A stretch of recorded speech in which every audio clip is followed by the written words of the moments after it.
Ketika usia Nabi mendekati 40, maka timbul di dalam diri Nabi kecenderungan untuk beruzlah dari masa ke semasa.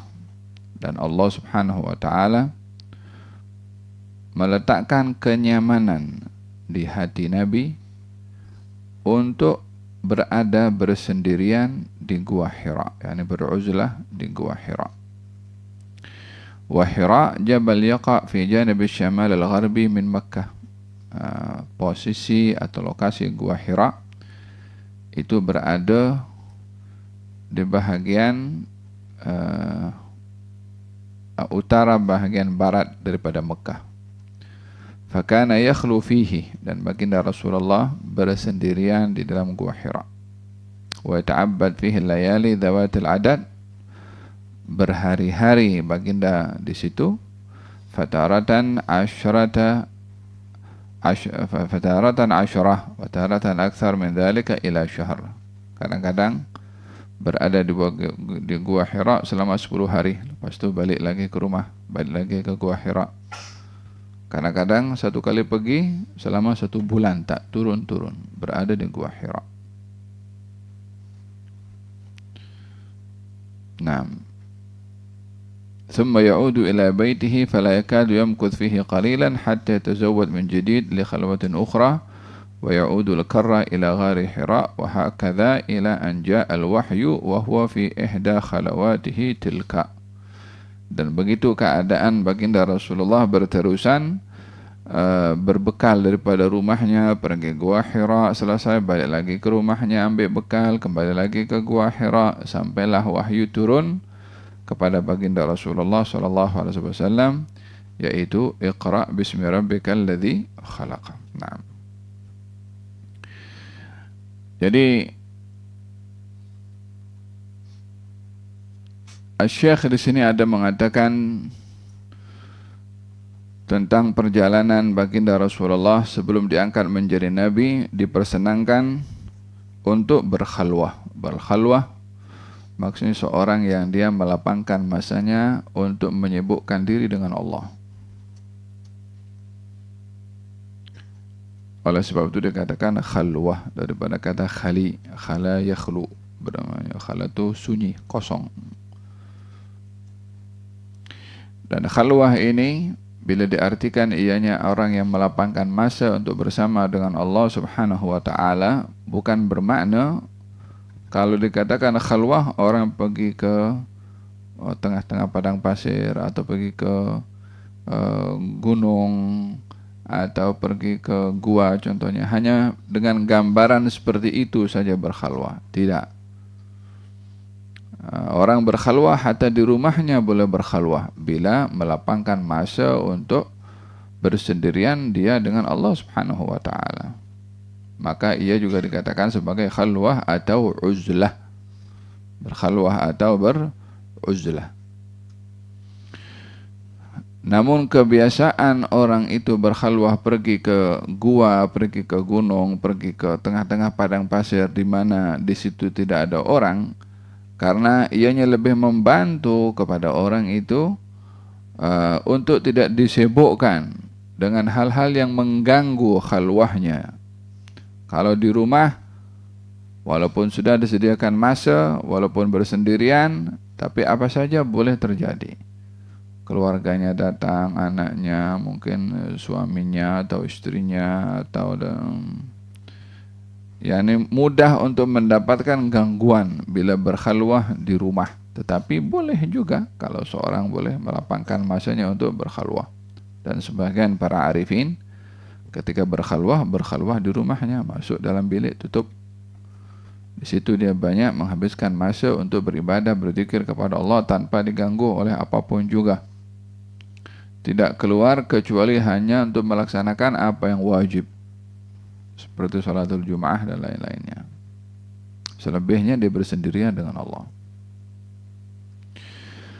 Maka oleh kerana berkhalwah itu lebih mudah untuk didapat oleh seseorang bila menjauh daripada kesibukan masyarakat, maka salah satu caranya adalah pergi ke tempat yang jauh, ke gunung, ke gua, dan tempat di tengah-tengah padang pasir atau di hutan. Walhasil tempat yang agaknya dia berada di situ tak diganggu. Keadaan seperti itu membantu seseorang untuk berkhalwah. Tujuan daripada berkhalwah ini adalah untuk bermuhasabah antara dirinya dengan Tuhannya. yakni untuk bermuhasabah bagaimana mengenali Allah, bagaimana menimbang kualiti iman, bagaimana melihat hubungan dia dengan Tuhannya. Tujuan daripada khalwah ini untuk dekat dengan Allah. Tujuan dalam berkhalwah untuk dekat dengan Allah Subhanahu wa taala. Fahimtum hadza yang menjadi hikmah utama kepada khalwah. Yang kedua adalah untuk melatih diri tidak terikat dengan manusia. Dan manusia ini dicipta oleh Allah Subhanahu wa taala adalah sebagai makhluk yang bersosial. Apa itu bersosial? Hidup bermasyarakat. Manusia tidak boleh hidup bersendirian. Kalau ada orang hidup di dunia ini, dia seorang saja. Dia sebagai presiden, dia sebagai pemimpin, tapi tak ada orang lain, dia seorang saja. Dia boleh drive kapal terbang sendiri, dia boleh pergi kemana-mana, dia boleh naik kapal laut sendiri, dia boleh drive sendiri, mau naik kereta apa saja. Walaupun dia siap semua, tapi dia seorang saja. Walaupun dia punya segala-galanya, dia tak akan selesa. Sebab sifat naluri manusia itu hidup bersosial, bermasyarakat. Dia kena jumpa dengan orang, dia kena berinteraksi dengan orang, dia kena cakap dengan orang. Kecuali bila seseorang itu merasa dirinya bersama dengan Allah Subhanahu wa taala, maka dia akan merasa selesa bersama dengan Allah Subhanahu wa taala. Bila dia mendapatkan keselesaan bersama dengan Allah, dia akan kurang nyaman dan selesa dengan manusia.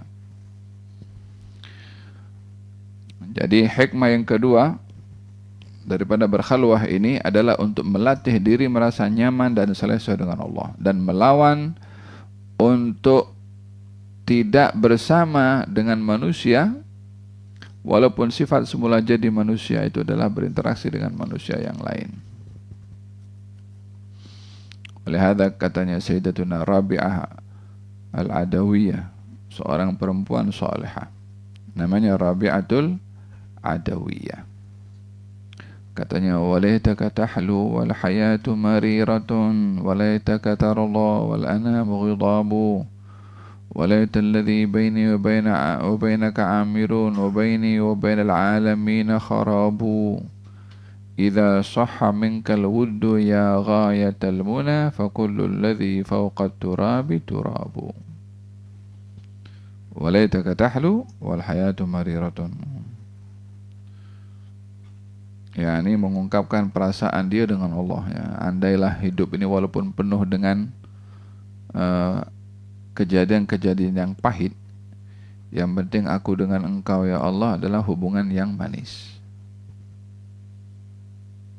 Walaytabilladzi baini wa bainaka amirun walaytaka tahlu wal hayatu maluratun walaytaka tarda wal anamu ghitabu. Andailah engkau ya Allah ridha pada aku, walaupun semua manusia ini murka pada aku tak kisah, yang penting engkau.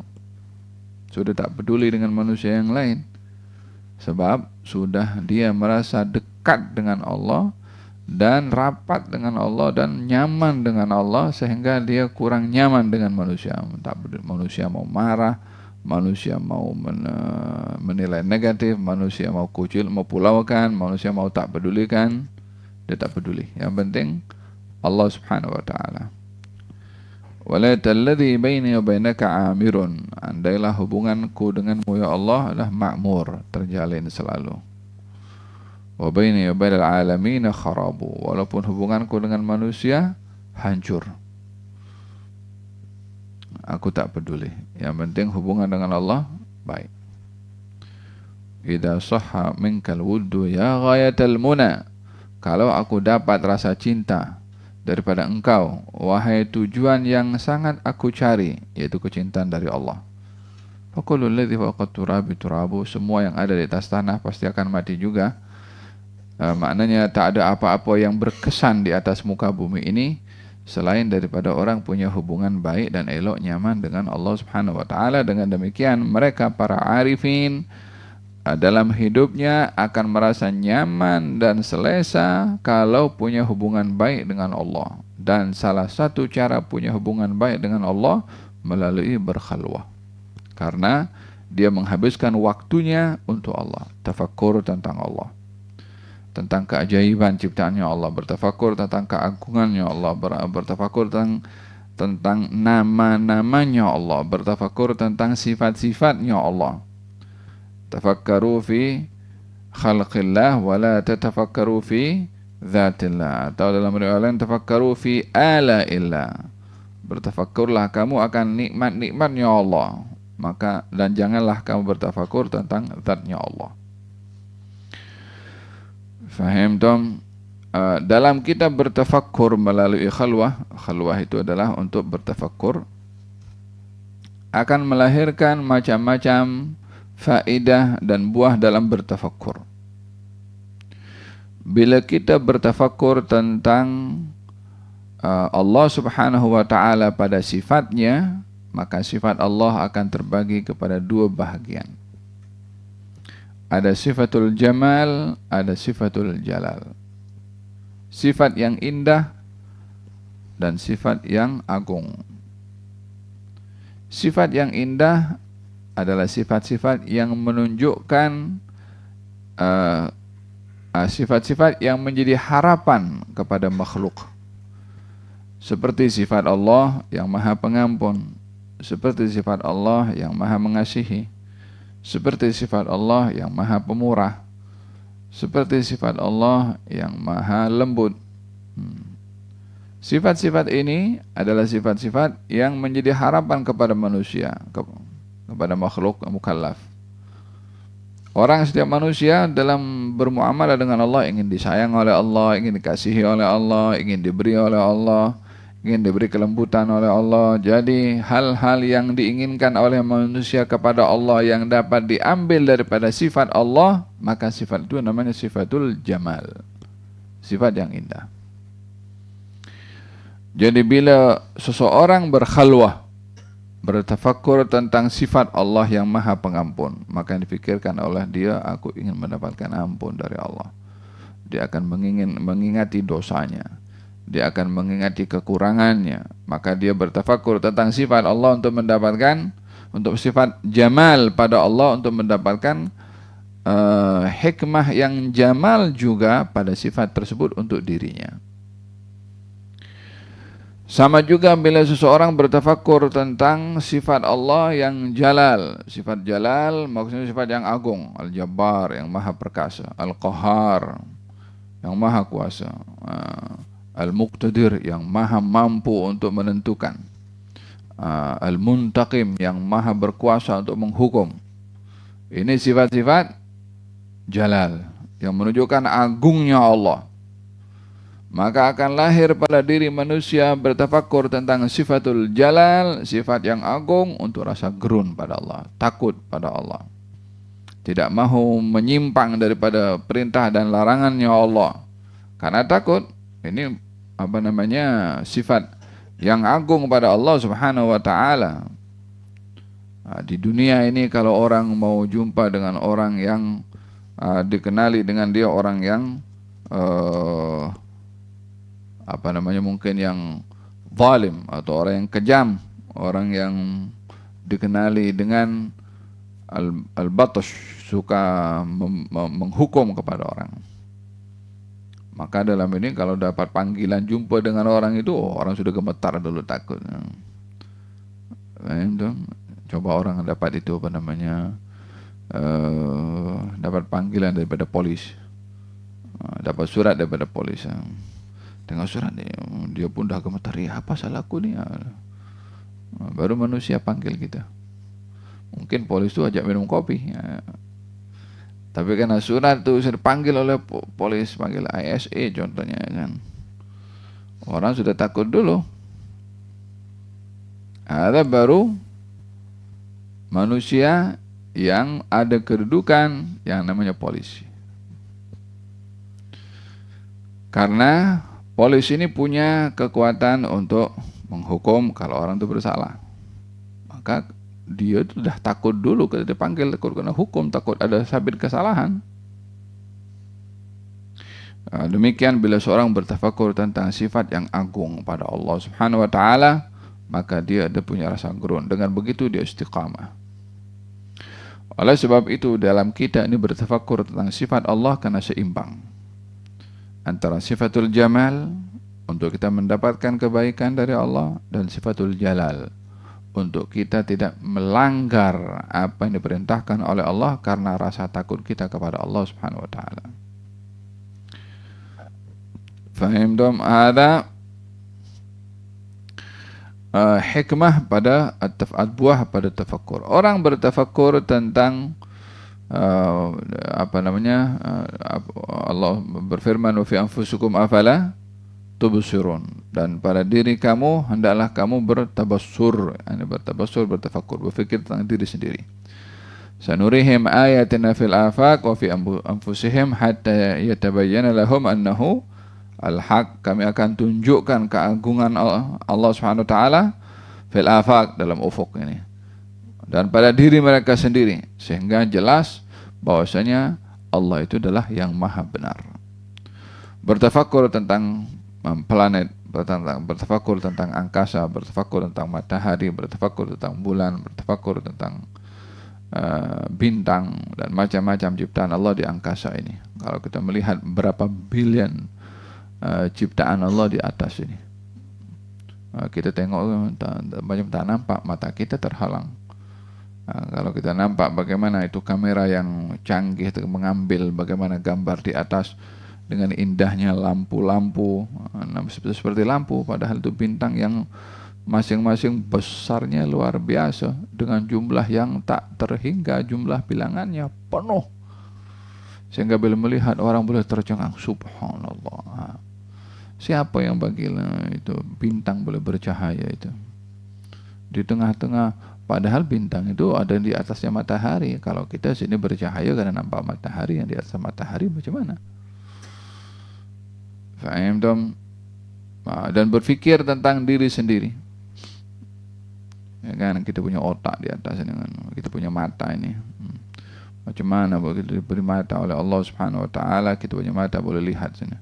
Bukan hanya melihat, kita boleh membedakan warna, kita boleh membedakan bentuk, dan kita boleh membedakan jalan. Ya subhanallah, diberi oleh Allah Subhanahu wa taala leher, kita boleh menoleh ke kanan ke sini. Coba kita tegak macam tu, susah. Dimudahkan oleh Allah, mata boleh bergerak, ada bulu mata, ya kan, dengan indahnya diberikan oleh Allah Subhanahu wa taala bulu mata yang tidak mengganggu kepada mata, bahkan melindungi kepada mata. Di dalam bulu itu, kalau kalau bulu itu coba kita punya bulu mata, ya kan, mula daripada kita lahir dia macam tu saja. Antum sudah umur berapa? 13 tahun. Mula daripada lahir sampai 13 tahun bulu mata antum ada di situ. Dia boleh tumbuh. Macam mana boleh tumbuh? Orang itu ada gigi kan masih kecil. Apa tak ada gigi? Lepas itu tumbuh gigi. Gigi susu katanya. Lepas itu cabut gigi susu. Gigi yang original keluar. Nah, dicari di mana? Coba kita meletakkan kamera, cari ada gigi ke dalam situ. Siapa yang tumbuhkan?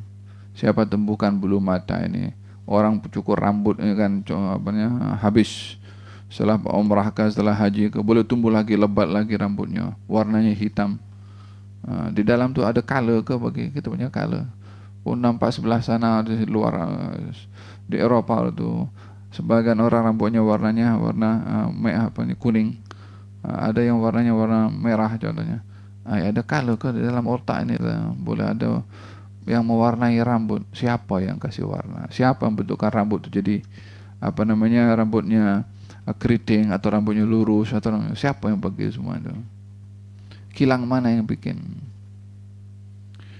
Semua ini menunjukkan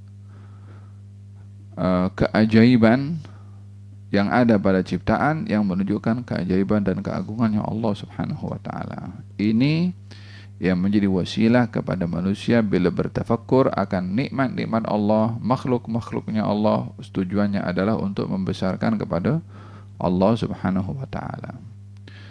Orang-orang yang dia melihat keajaiban ini semua namun tidak membawa dia ingat kepada Allah, mahrum daripada kebaikan. Dia diharamkan daripada kebaikan. Melihat ciptaan yang begitu luar biasa tapi tak beriman kepada Allah. Fahimtum? Razaqanallahu wa iyyakum kamal at-tafakkur wal iman. Hada berkenaan dengan hikmah daripada berkhalwah. Wa hikmatu dzalika anna li nafsi afatun la yaqta'u syarrataha illa dawa'ul uzla 'anil nas wa muhasabatuha fi najwatin min dhajjijid dunya wa madahiriha fal kibr wal 'ujub wal hasad wal riya' wa hubbud dunya kullu dhalika afatun min sya'niha an tatahakkam fi nafsi wa tataghalghal ila a'maqil qalbi wa ta'mal 'amalaha at-tahdimi fi batinil insan 'ala ar-raghmi mimma qad yatahalla bihi zahiruhu min al-a'malis salihah wal ibadatil mabrurah. Katanya manusia ini dalam sifat semula jadinya ada kecenderungan yang atau sifat-sifat yang kurang baik, seperti hasad, seperti sombong, seperti ujub, bangga diri, atau cinta dunia, kan? Yang perlu seseorang itu untuk bermuhasabah dengan adanya sifat-sifat yang tidak baik seperti itu. Hasad dengki tak baik, sombong tak baik, ujub tak baik, cinta dunia pun tak baik. Di saat orang itu beruzlah, dia nak sombong dengan siapa? Dia seorang. Dia nak hasad dengki dengan siapa? Dia seorang saja.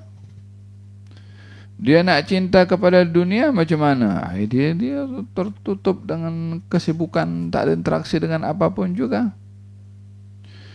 Jadi salah satu hikmah daripada khalwah itu saat orang bersendirian adalah melatih diri untuk bersih daripada sifat-sifat yang mazmumah tadi dengan dia berkhalwah.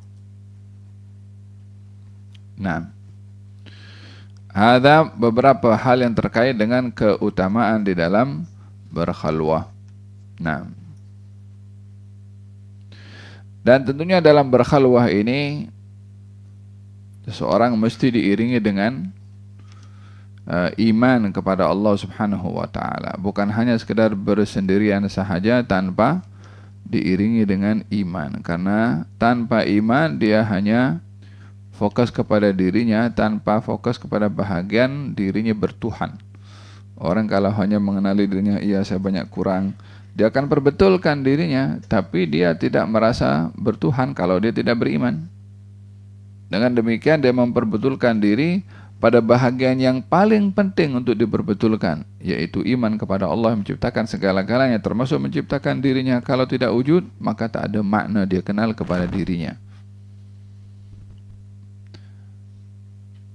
Orang yang betul-betul kenal kepada dirinya, pasti dia akan kenal kepada Tuhannya.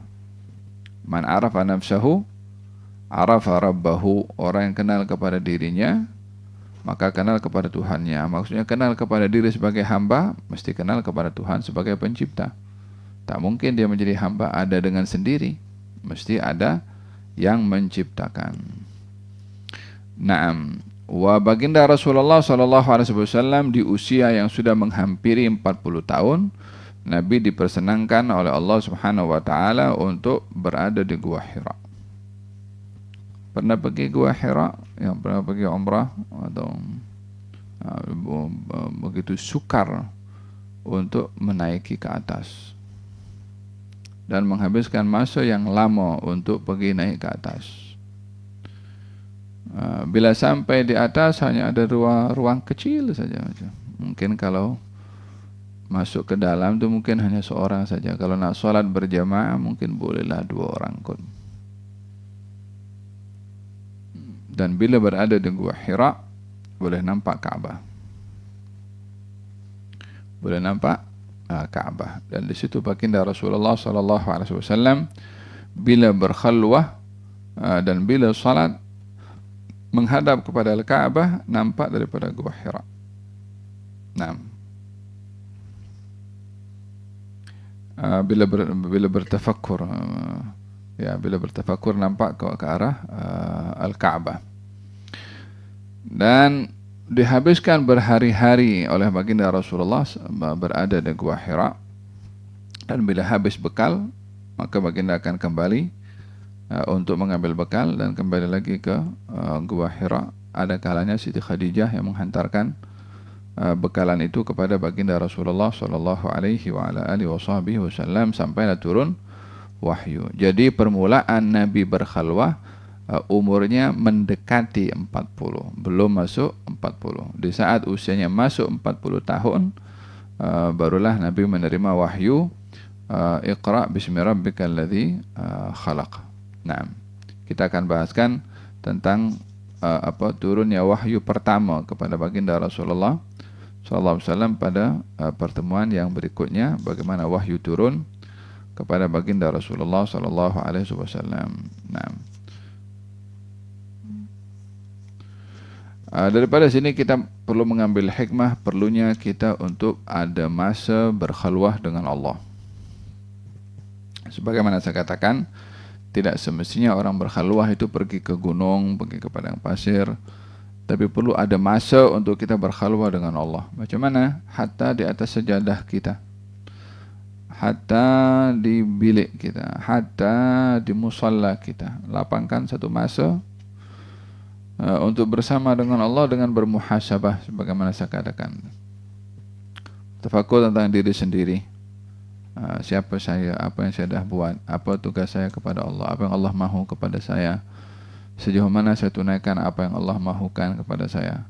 Perintah-perintah Allah itu saya sudah buat atau belum, larangan-larangan Allah saya dah tinggalkan ke atau belum. Faham tak? Itu wasilah untuk kita mendekatkan diri kepada Allah dengan mengetahui apa yang Allah mahu kepada kita dan sejauh mana kita tunaikan hal tersebut. Al-Imam Abdullah bin Al-Haddad ada menulis dalam bukunya Risalatul Mu'awanah mengenai bab at-tafakkur. Tafakkur sa'a khairu min ibadati sanah. Bertafakkur sesaat lebih baik daripada ibadah selama 1 tahun. Afdhalul ibadah ibadatut tafakkur, katanya sebaik-baik ibadah tafakkur. Apa itu tafakkur? I'malul aql, menggunakan akal untuk berfikir. Diuraikan juga beberapa hal yang terkait dengan tafakkur, seperti bertafakkur tentang kehidupan. Bertafakkur tentang kehidupan, salah satunya adalah hikmahnya mengetahui setiap yang hidup pasti akan mati. Maka dengan demikian orang bertafakkur tentang hidup, dia akan memanfaatkan kehidupannya dengan amal saleh. Bertafakkur tentang kematian, meyakini bahwa setiap manusia pasti akan mati, setiap makhluk yang bernyawa pasti akan mati dan akan melalui proses setelah kematian dengan dihisab. Maka dia akan mempersiapkan diri dengan akan kematian sebelum tiba. Bertafakkur tentang dunia, dia tahu dunia pada akhirnya adalah hina dan sirna, maka dia tidak akan menumpukan dalam hidup akan keduniaan. Bertafakkur tentang nikmat Allah, yang bertafakkur akan nikmat Allah Subhanahu wa taala, maka akan membuahkan rasa cinta kepada Allah karena dirinya banyak diberi nikmat oleh Allah Subhanahu wa taala. Dan begitu seterusnya. Setiap tafakkur ada buahnya. Pada apa kita bertafakkur, pasti kita akan mendapatkan buahnya tafakkur. Ada berapa hal yang saya sebutkan tentang tafakkur tadi? Yang pertama, bertafakkur tentang sifat Allah yang indah, sifatul jamal. Untuk kita suka kepada Allah dan mendapatkan keindahan pada sifat tersebut. Bertafakur tentang sifatul jalal, sifat agungnya Allah, agar supaya kita punya rasa gerun dan takut pada Allah, karena Allah maha agung, maha perkasa, boleh berbuat apa saja. Bertafakur tentang kehidupan, yakni berkeyakinan setiap yang hidup itu pasti akan mati, maka dia akan menghargai kehidupannya dengan amal saleh.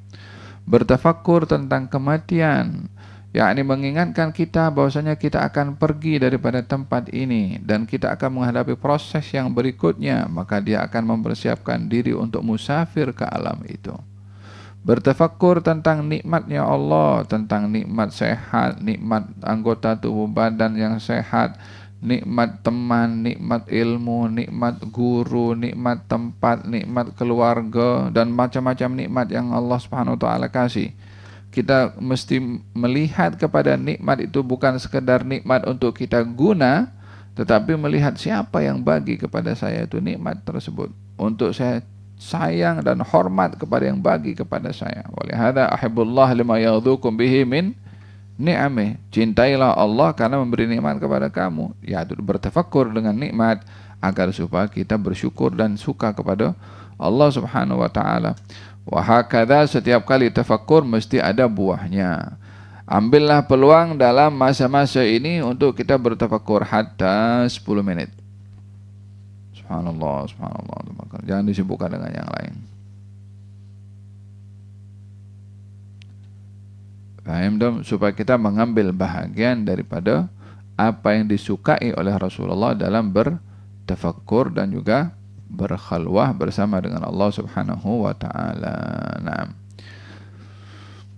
Dan surat yang pertama turun kepada baginda Rasulullah di Gua Hira adalah Iqra bismi rabbikal ladzi khalaq, khalaqal insana min 'alaq, Iqra wa rabbukal akram, alladzi 'allama bil qalam, 'allamal insana ma lam ya'lam. Insyaallah pada esok kita akan bahaskan mengenai turunnya wahyu pertama kepada baginda Rasulullah sallallahu alaihi wa ala alihi wa sahbihi wasallam di Gua Hira insyaallah.